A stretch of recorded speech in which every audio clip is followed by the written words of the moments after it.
The arena nexus hung in the void like a malevolent eye, its crystalline structure reflecting starlight in cold, unfeeling patterns.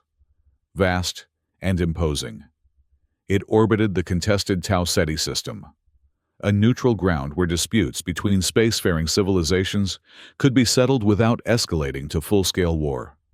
Today, the station's grand amphitheater would host a duel that would determine the fate of an entire human colony world. Staff Sergeant Jack Murphy pressed his forehead against the cool metal bulkhead of the transport shuttle and groaned. His skull felt like it was being split apart with a dull axe. His mouth tasted like something had crawled in and died, and his stomach churned with every slight adjustment in the vessel's trajectory.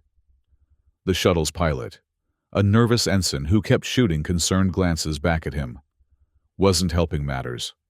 "Sir, we're approaching final docking procedures with Arena Nexus, ETA 5 minutes. Murphy grunted in acknowledgement, immediately regretting the movement as a fresh wave of nausea washed over him. Last night's celebration at O'Malley's bar, his final shore leave before a 6-month patrol duty, had seemed like a good idea at the time. So had the 12 shots of tequila, and the drinking contest with the engineers, and the karaoke. His comm unit buzzed, and Murphy reluctantly activated it, wincing at the harsh blue light that stabbed into his retinas. "Murphy! Where the hell are you?" The gravelly voice of Colonel Hayes filled the small cabin. "En route to Arena Nexus, sir," Murphy managed, trying to sound more alert than he felt. "Approximately 5 minutes from docking." "Good. Listen carefully because I'm only going to say this once. The official diplomat and our designated champion had an incident. Food poisoning. Both of them. Ambassador Takagi is being rushed there in a separate shuttle, but she won't arrive for at least 3 hours. Murphy blinked, his alcohol-soaked brain struggling to process this information. "Sir?" "The Vazrathi won't accept a delay. Their grand executor is already there, and apparently, they take punctuality very seriously. Something about celestial alignments and battle honor. You're it, Murphy. You're our champion until Takagi arrives." What?" Murphy sat bolt upright, instantly regretting the sudden movement as his vision swam. "Sir, with all due respect, I'm not qualified. You're a decorated combat veteran with multiple commendations for hand-to-hand combat. You were literally the only officer-grade personnel we could get on a shuttle fast enough. Just stall them, Murphy. Buy us time. Ambassador Takagi will sort this mess out when she arrives." "But sir..." "That's an order. Staff Sergeant, Earth is counting on you." The communication cut off abruptly. Murphy stared at the blank screen, then looked down at himself. His dress uniform was rumpled from sleeping in the shuttle. There was a suspicious stain on his left sleeve that might have been hot sauce. He hadn't shaved. And worst of all, he was still hungover enough that standing up too quickly made him see double. "We're docking now, sir," the pilot announced. "Fantastic," Murphy muttered. "Just fantastic." The Arena Nexus's docking bay was a vast chamber of gleaming metal and pulsing lights. As Murphy stepped off the shuttle, trying his best to walk straight, he found himself surrounded by a delegation of tall, insectoid beings. The Vazrathi stood nearly 8 feet tall, with iridescent exoskeletons and multiple jointed limbs. Their faceted eyes seemed to take in everything at once, and their mandibles clicked in what Murphy could only assume was disapproval. One stepped forward, its carapace adorned with intricate markings that might have been rank insignia. "I am Commander Krossoth, liaison to the Grand Council. You are the human champion." The translator device at its throat rendered its clicks and hisses into stilted English. Murphy straightened, fighting a wave of dizziness. "Staff Sergeant Jack Murphy, Earth Defense Force. I'm representing humanity today." Krossoth's antennae twitched. "You appear unwell." "Just eager to get started," Murphy lied, desperately wishing for coffee. Or death. Either would do at this point. Krossoth made a sound that might have been skepticism. The Grand Executor Karjul awaits in the preparation chamber. The duel commences in one cycle. Follow. As they walked through the station's winding corridors, Murphy tried to piece together what little he knew about the situation. 3 days ago, a Vazrathi probe fleet had been disabled near the human colony of New Anchorage. According to the briefing he'd half listened to before passing out on the shuttle, it had been an accident. A malfunctioning communications array had emitted a pulse that fried the Vazrathi ship's navigation systems. No casualties, but the Vazrathi, apparently big on honor, had demanded satisfaction. And now, somehow, hungover Jack Murphy was humanity's champion. The preparation chamber was a stark, utilitarian room with strange equipment lining the walls, probably designed for species with very different physical needs. In one corner, a tall figure stood with its back to them, performing what appeared to be a series of fluid, lethal-looking exercises. "Grand Executor," Krosoth announced. "The human representative has arrived."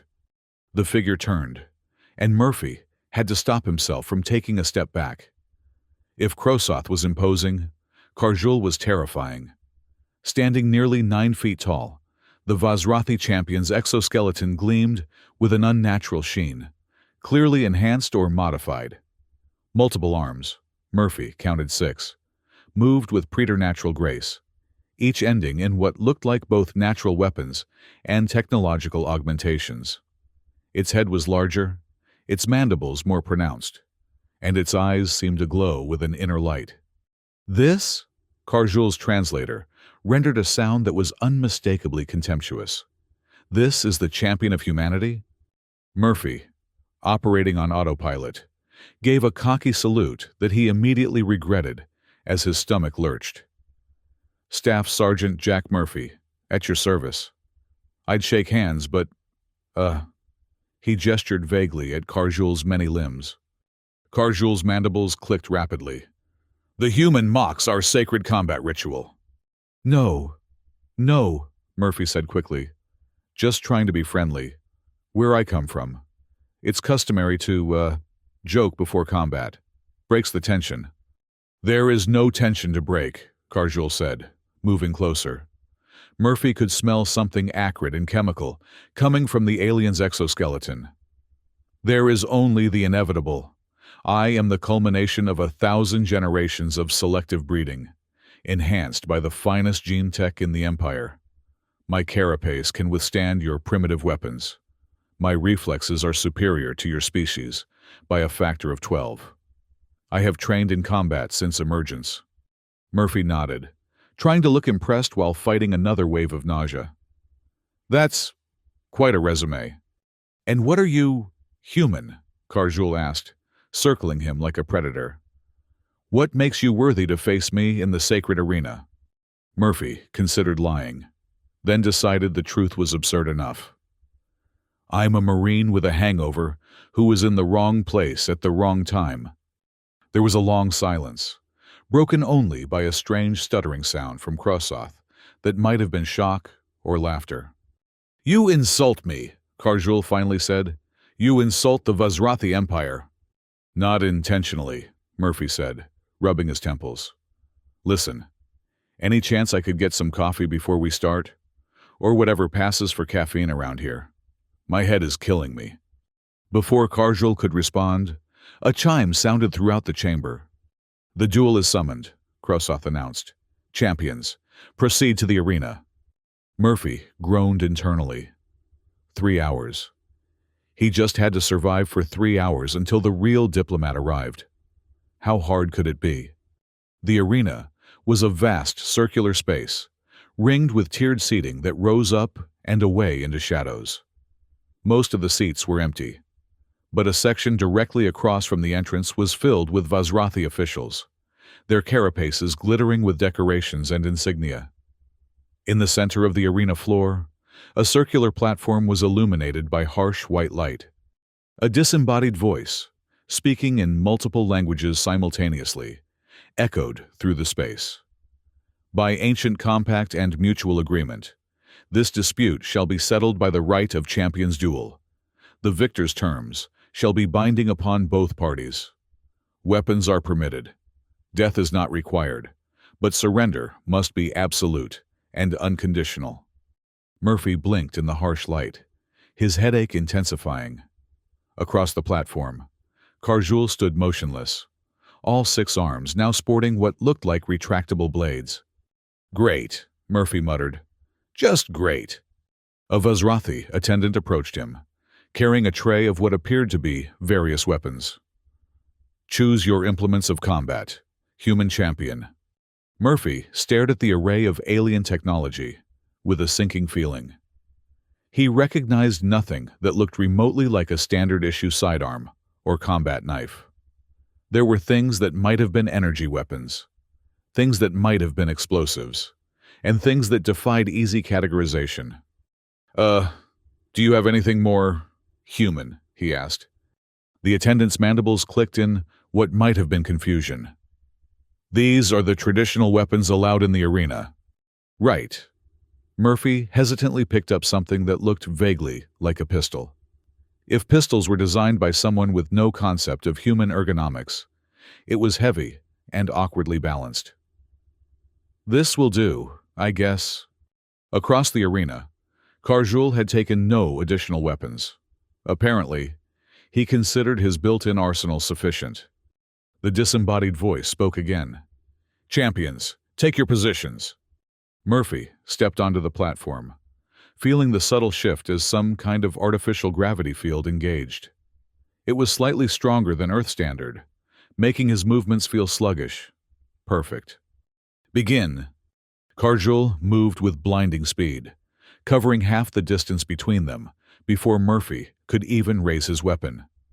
The Vazrathi champion's multiple arms blurred as blades extended, slicing through the air with lethal precision.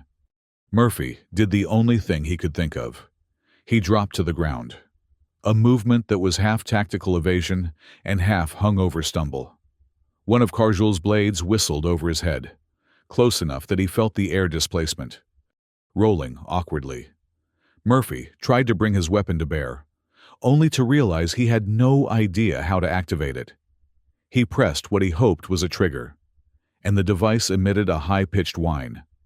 A burst of blue energy shot out, not from the end he'd been pointing at Karjul, but from the opposite end, blasting a hole in the arena floor several feet away. "Wrong end," Murphy muttered, scrambling to his feet as Karjul charged again. This time, the Vazrathi's attack was a complex pattern of strikes from multiple angles. Murphy backpedaled frantically, tripping over his own feet and falling again, which, by sheer luck, caused all of Karjul's precisely calculated strikes to miss. From the Vazrathi delegation came sounds of consternation and confusion. This was not how combat was supposed to proceed. Their champion was executing perfect attack patterns. And yet, the humans' chaotic, seemingly random movements were making a mockery of traditional combat forms. Karjul paused, faceted eyes, studying Murphy, with what might have been confusion. "Your technique is unusual." Murphy, wheezing slightly, got back to his feet. "Thanks, I call it hungover marine style. Very exclusive." The alien champion tilted its head. "You are intoxicated." "Was intoxicated," Murphy corrected, trying to figure out which end of the weapon was which. "Now I'm just suffering the consequences." This information seemed to confuse Karjul even further. "You entered sacred combat? Compromised?" "Not by choice. Believe me." Murphy finally oriented the weapon correctly and fired. A bolt of energy shot toward Karjul, who deflected it effortlessly with one bladed arm. "Dishonorable," Karjul hissed, resuming his attack. Murphy ducked and weaved, his marine combat training kicking in despite his impaired state. He'd been in plenty of bar fights, though admittedly never against an 8-foot alien with 6 arms and genetic enhancements. The fight, if it could be called that, continued in this vein for several minutes. Karjul would execute flawless attack patterns, and Murphy would evade them through a combination of basic training, dumb luck, and the unpredictable movements of someone trying not to vomit while fighting. During a brief respite when Karjul backed off to reassess his strategy, Murphy felt his jacket pocket vibrate. Keeping one eye on his opponent, he reached in and pulled out a small flask, a parting gift from his squad mates that he'd forgotten about. Inside was what they jokingly called his emergency ration, a potent mix of coffee concentrate and energy drink that they'd concocted for long missions. Murphy's parched throat and pounding head made the decision for him. He unscrewed the cap and took a swig, immediately grimacing at the overly sweet, bitter concoction. But the caffeine hit his system like a sledgehammer, momentarily clearing the fog in his brain. Karjul, apparently interpreting this as some kind of pre-attack ritual, tensed. "Your stimulants will not save you, human." Murphy shrugged, took another swig, and promptly choked as Karjul launched himself forward again. Coughing and sputtering, Murphy stumbled backward, accidentally squeezing the flask and sending a spray of the sticky energy drink mixture across the platform. Karjul, calculating his trajectory based on Murphy's previous movements, stepped directly into the puddle. The Vazrathi's multiple legs, designed for precision and power rather than traction on wet surfaces, immediately lost their grip. For a moment, the mighty champion windmilled his 6 arms in a comical attempt to maintain balance, before crashing to the platform with a sound like a drawer full of cutlery being dropped. The Vazrathi delegation erupted in shocked clicks and hisses. This was unprecedented. Their greatest warrior, felled by a puddle of... what was that substance? Murphy, seizing the opportunity, attempted to point his weapon at the fallen champion, only to realize he was still holding the flask in his firing hand. In his confusion, he squeezed the flask again, sending another spray of liquid directly into Karjul's face. The effect was immediate and dramatic. The Vazrathi champion's faceted eyes, apparently extremely sensitive to the acidic, caffeinated concoction, began to glow an alarming shade of red. Karjul emitted a high-pitched keening sound that made Murphy's teeth vibrate. "My sensory organs!" the alien cried, all 6 hands going to his face. "What manner of chemical weapon is this?" "It's just coffee and Red Bull," Murphy said, backing away as Karjul thrashed on the platform. "Sorry about that."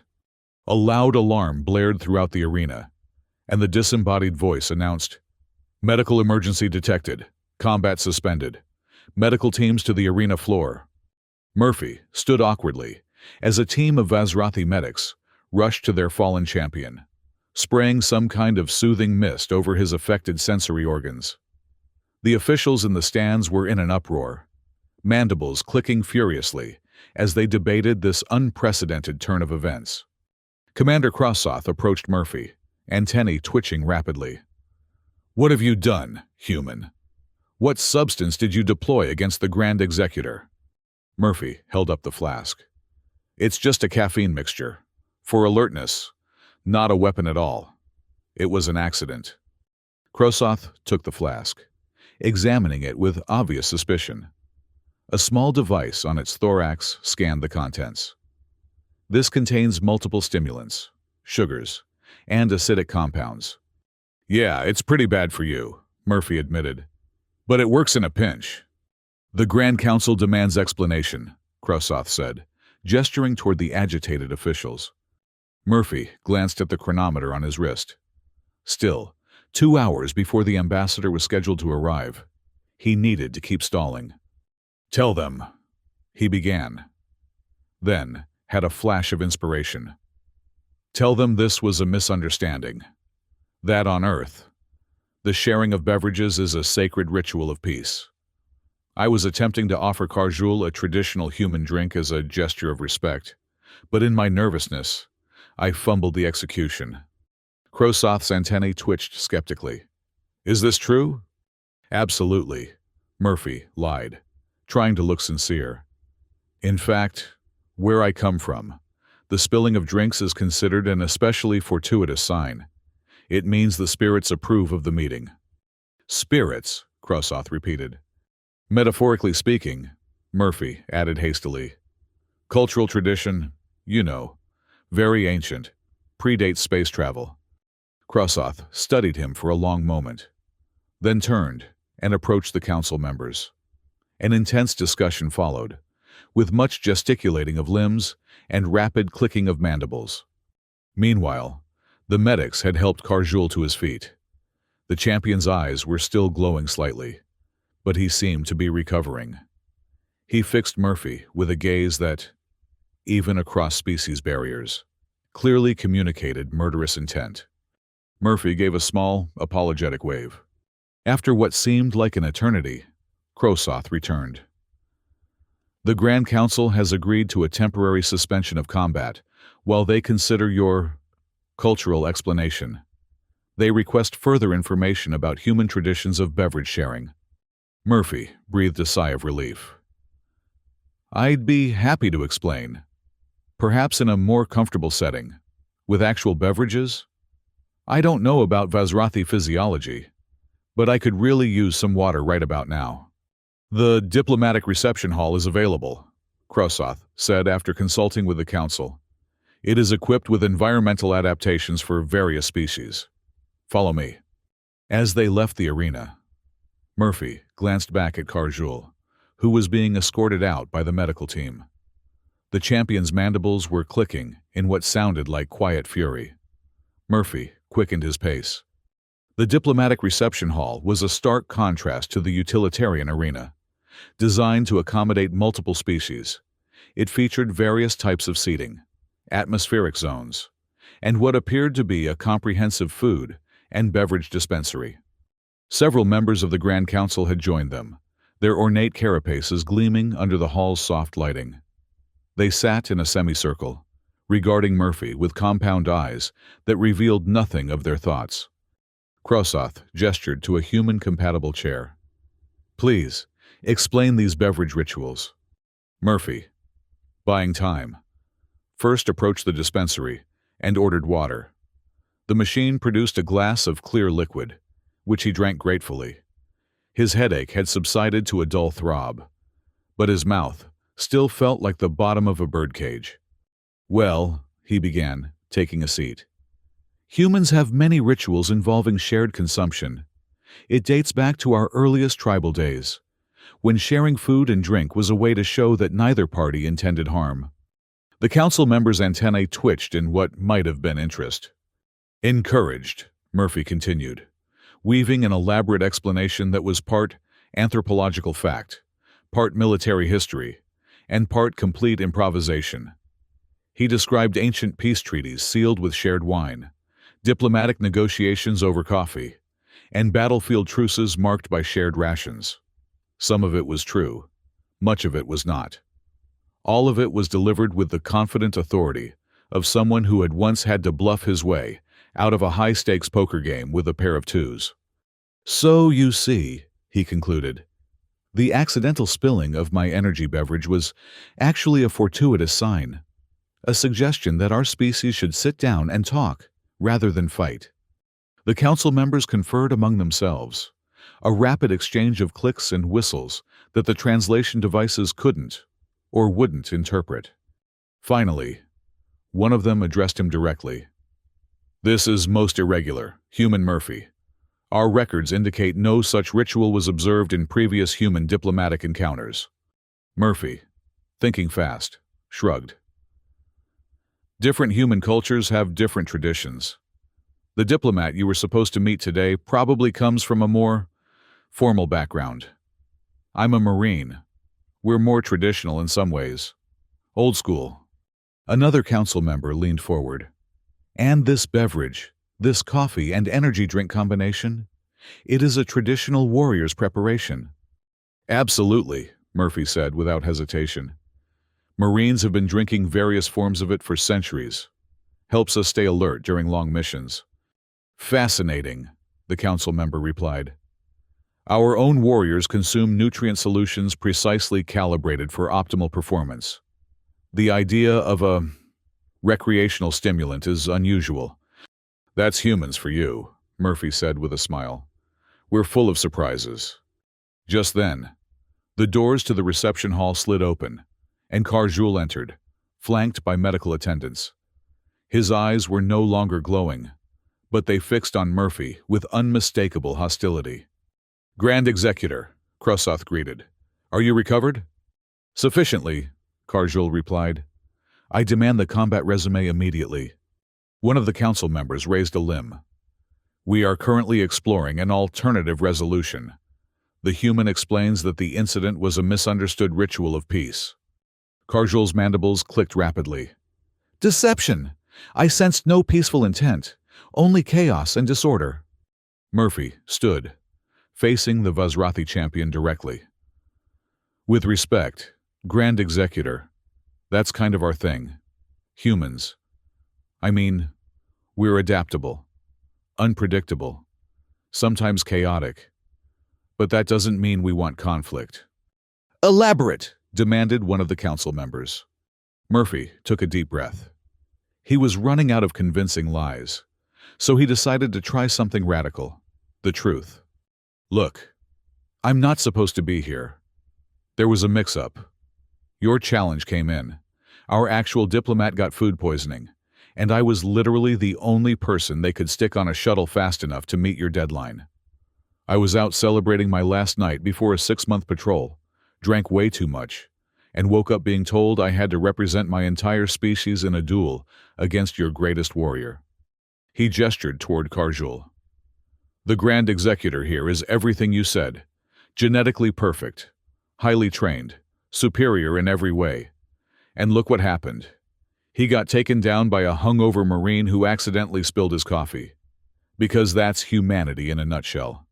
We're messy. We're unpredictable. Sometimes we succeed because of our flaws, not despite them." The reception hall was silent. The council members were perfectly still, only their antennae moving slightly as they processed this information. Finally, Krosoth spoke. "You admit to deception? To being an unsuitable champion?" "I admit to being thrown into a situation I wasn't prepared for and doing my best with what I had," Murphy replied. "Which, again, is pretty much the human story in a nutshell." More silence. Then, from the back of the room, came a sound that Murphy couldn't immediately identify. It was a rhythmic clicking, starting softly and growing louder.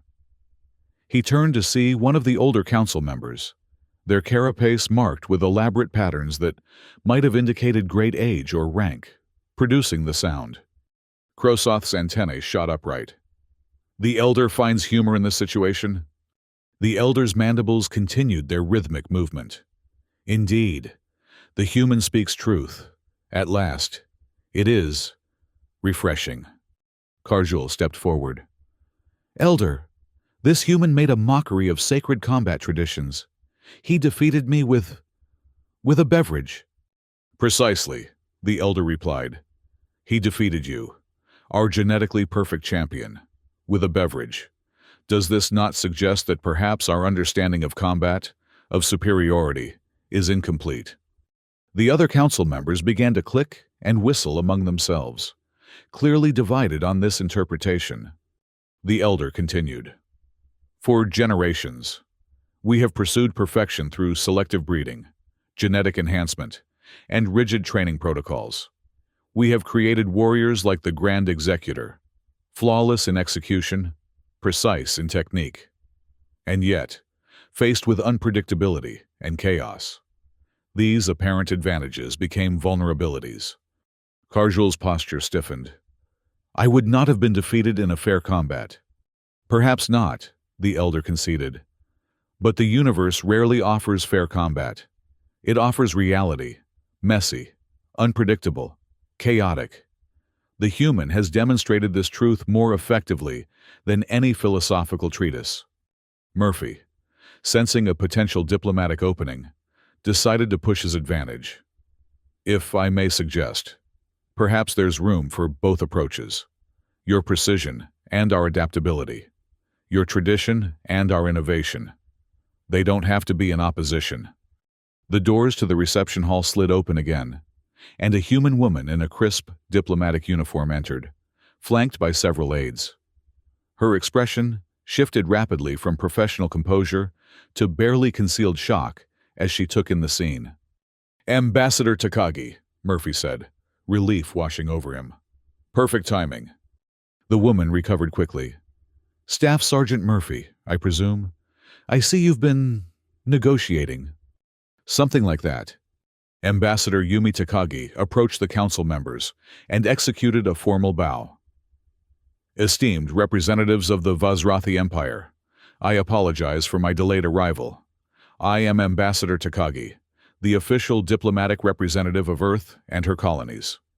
Krosoth performed an introductory gesture. "The human Murphy has been most educational in your absence." "I can imagine," Takagi said, shooting Murphy a look that he couldn't quite interpret. "I trust he has represented humanity with all our characteristic qualities." "Indeed," the elder clicked. "We have learned much about human beverage rituals and adaptive unpredictability." Takagi's professional smile didn't waver. "Excellent. Then perhaps we can move forward with formal diplomatic discussions regarding the incident with your probe fleet." "I believe that would be productive," the elder agreed. "But first, I am curious. Do you also partake in this coffee ritual?" Takagi glanced at Murphy, who nodded encouragingly. "Of course," she said. "In fact, diplomatic coffee consumption is a cornerstone of human negotiation practices." Murphy suppressed a smile. The ambassador was quick on her feet. "Then, let us continue discussions over this ritual," the elder declared. "And perhaps the human Murphy can demonstrate the proper preparation techniques." And so it was that Staff Sergeant Jack Murphy found himself instructing an alien barista on the finer points of brewing coffee, while Ambassador Takagi smoothly transitioned into formal diplomatic negotiations. The incident with the probe fleet was explained as a technical malfunction. Reparations were offered, and preliminary discussions of a cultural exchange program were initiated. As the discussions progressed, Murphy found himself standing next to Karjul, both of them observing from a slight distance. "Your eyes doing okay?" Murphy asked awkwardly. The Vazrathi champion's mandibles clicked softly. "The damage was temporary. Our medical technology is advanced." Good. Look, I really am sorry about that. It wasn't intentional." Karjul was silent for a moment. "Your combat technique. It was unlike anything in our strategic databases." Murphy laughed. "That's because it wasn't a technique. It was just me, hungover and clumsy, trying not to get skewered." "And yet, effective," Karjul observed. "Perhaps there is something to be learned from such adaptability." "Just like there's something to be learned from your precision and training," Murphy replied. "No reason we can't learn from each other." The Vazrathi champion considered this. "You fought with honor, human Murphy. Not as we define it, perhaps, but honor nonetheless." "High praise coming from you." Their conversation was interrupted as Krosoth approached. "The preliminary agreement has been reached. There will be no further combat today. Instead, a cultural exchange program will be established. The Grand Council is particularly interested in human coffee diplomacy and marine training methodologies." Murphy blinked. "They want to learn about marine training? From me?" "Specifically from you," Krosoth confirmed. "The elder was most impressed by your unconventional effectiveness." "Huh," Murphy said. "Well, I'm supposed to ship out on patrol in 3 days, but I guess I could delay." "That has been addressed," Krosoth interrupted. "Ambassador Takagi has requested your temporary reassignment as a cultural liaison to the Vazrathi Empire. If you are amenable." Murphy looked over at Takagi, who gave him a subtle nod. He had a feeling this reassignment was as much about keeping him around to maintain the unexpected diplomatic breakthrough as it was about cultural exchange. "Well," he said, "I guess I could teach you guys a thing or two about adaptability, and maybe you could teach me some of those fancy moves." He nodded toward Karjul. "Minus the genetic enhancements, obviously." "This is acceptable," Karjul said, in what might have been the Vazrathi equivalent of enthusiasm. Later, as the formal agreements were being prepared, Murphy found himself alone with Ambassador Takagi. "So," she said, "coffee diplomacy?" Murphy shrugged. "I was improvising." "Clearly." She studied him for a moment. "You know, when they told me a hungover Marine had been sent in my place, I expected to find an interstellar incident that would take months to smooth over. Instead, I find the beginnings of what could be a valuable alliance." "Just got lucky," Murphy said. "Perhaps," Takagi replied. "Or perhaps there's something to be said for sending someone who doesn't follow the diplomatic playbook. The Vazrathi have had limited contact with humans before, all carefully choreographed, formal affairs with professional diplomats. And the relationship has been cordial but distant. Then you show up, spill coffee on their champion, and suddenly they're fascinated by us. When you put it that way, I sound almost competent." Takagi smiled. "Don't let it go to your head, Staff Sergeant. You've still got a lot to learn about actual diplomacy. But I think you might have a knack for it, in your own unconventional way." The reception was concluding, with various representatives preparing to depart. The elder approached Murphy, accompanied by Karjul and Krosoth. "Human Murphy," the elder said, "before we conclude today's proceedings, I wish to present you with a token of respect." One of the elder's attendants stepped forward, carrying a small crystalline container filled with a luminescent blue liquid. "This is Vazrathi Clarity Nectar," the elder explained. "Our equivalent to your coffee, though its effects are somewhat different. It promotes mental acuity and sensory precision.